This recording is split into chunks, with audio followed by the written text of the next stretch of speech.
What up, interweb? I'm Stephen Lewis. Welcome into Life as We Know It, and happy Star Wars Day. Hashtag this is the way. Hashtag may the 4th be with you.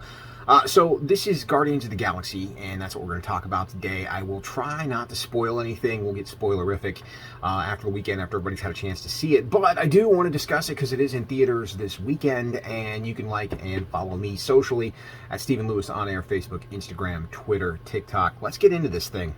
So, Marvel has been on a bit of a slide recently. Can we call it a slide? Yeah, I guess we can call it a slide. It's been a bit of a slide since Endgame. Now, a lot of that has to do with the fact that COVID kind of nixed a lot of the plans and a lot of the order of things. They were all kind of set to go in a different way.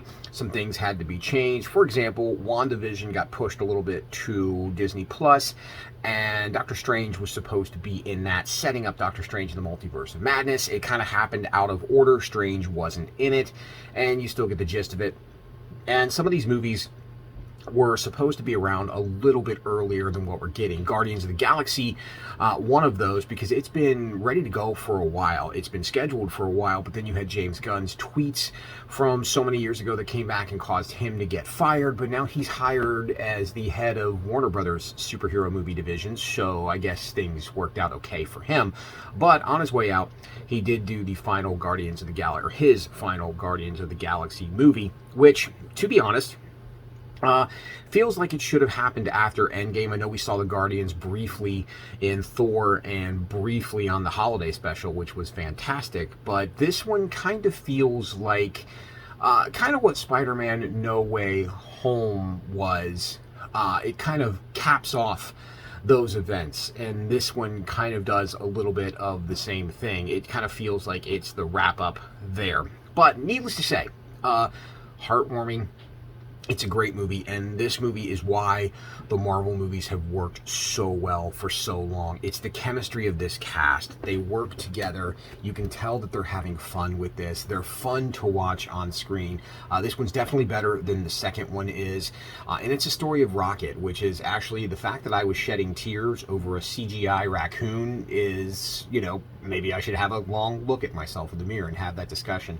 But there's a lot of fun with it. It doesn't need a lot of the Marvel setup for other things. In fact, it doesn't necessarily really set up much other than the fact that it kind of closes out this chapter of the Guardians of the Galaxy. I will say, it did not end the way I thought it would. I thought things were going to go different. I'm happy that they did things the way that they did. We get our first look at the MCU version of Adam Warlock, who is a character that I don't know much about. In fact, the whole Guardians team I don't know a lot about because I wasn't really into space comics as a kid. So a lot of these characters were new to me and fresh to me, and I know that Adam Warlock played a much bigger role in the comic book version of Infinity War than he did in the movie. We get a certain version of him this time. I don't know how accurate it was, and Will Poulter does a pretty good job, but he's not the centerpiece in this movie. It's all about the team and their dynamic together and the family, and, you know, Peter Quill still dealing with the fact that Gamora doesn't know who he is because she's from a different time and he's still in love with her.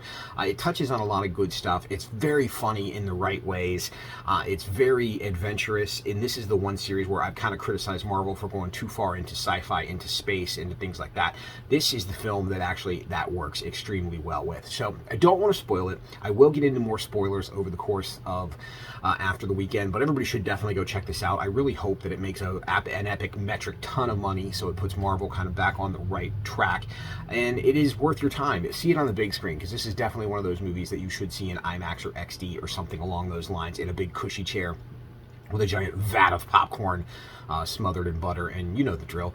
It is definitely worth checking out Guardians of the Galaxy Volume 3, but get ready. There are some emotional moments in it. There's a lot of fun to it, but it definitely tugs at the old heartstrings. So there you go. That's my quick, non-spoilerific review of Marvel's Guardians of the Galaxy Volume 3. Well done, James Gunn. If this is the way you take yourself out of this series to go run Warner Brothers, then you did a good job. So the whole Guardians trilogy ranks up there as pretty strong for me for the most part, other than the second one, which had a few minor things that I didn't like about it. But all in all, you don't have me complaining too much. That's it. That's what I got.